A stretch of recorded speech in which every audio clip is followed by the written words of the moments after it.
अस्सलामुअलैकुम नाज़रीन, काला जादू अमलियात में आप तमाम दोस्तों को खुशामदीद। जी दोस्तों, आज जो मैं अमल आपकी खिदमत में पेश करने वाला हूँ, ये ऐसा अमल है जिसके ज़रिए आप मियाँ बीवी के दरमियान अदावत पैदा कर सकते हैं, यानी उनको अलग कर सकते हैं, उनमें तलाक़ करा सकते हैं। जी हाँ दोस्तों, ये काले जादू का इंतहाई ख़तरनाक अमल है। ये अमल आप जिस पे भी करेंगे, सिर्फ़ 5 दिन के अंदर अंदर उनके अंदर जुदाई पैदा हो जाएगी, अदावत हो जाएगी, तलाक़ हो जाएगी उनकी।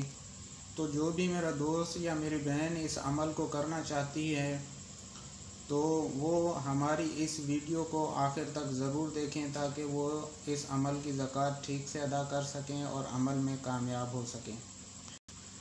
और वीडियो देखने वाले तमाम नाज़रीन से मेरी गुजारिश है कि वो हमारे यूट्यूब चैनल काला जादू अमलियात को सब्सक्राइब ज़रूर कर लें और साथ में बेल के बटन को भी दबा दें ताकि हमारी आने वाली नई काले जादू की वीडियो सबसे पहले आपको मिलती रहे।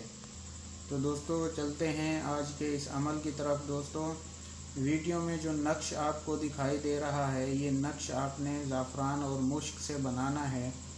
और ज़ाफ़रान और मुश्क से इस तरह नक्श बनाने के बाद आपने इस नक्श की 3 कॉपियाँ बना लेनी हैं।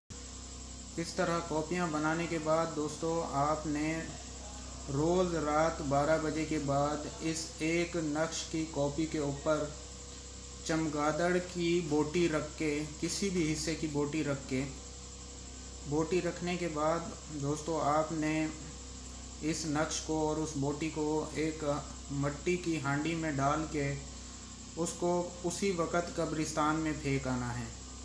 और इस अमल को मुसलसल इसी तरह 3 दिन दोहराना है आपने। और चौथे दिन आपने इस नक्श की एक और कॉपी बनानी है, जो कि आपने ज़ाफ़रान और मुश्क से ही बनानी है।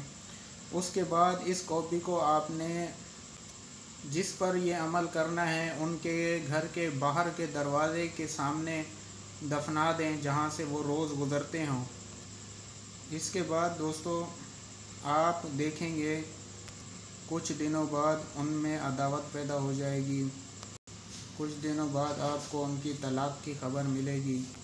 तो अगर आप इस अमल में कामयाब होना चाहते हैं, तो ये अमल करने से पहले इसकी इजाज़त हमसे ज़रूर तलब करें। इजाज़त के लिए आपने हमारी इस वीडियो को लाइक करना है, शेयर करना है और कमेंट में अपना नाम लिखना है। हम जिस भी भाई के कमेंट को लाइक करें, वो समझ जाए कि उसको हमने अमल की इजाज़त दे दी है। तो दोस्तों, मिलते हैं अगले वीडियो में। तब तक अपना ख्याल रखिएगा। अल्लाह हाफ़िज़।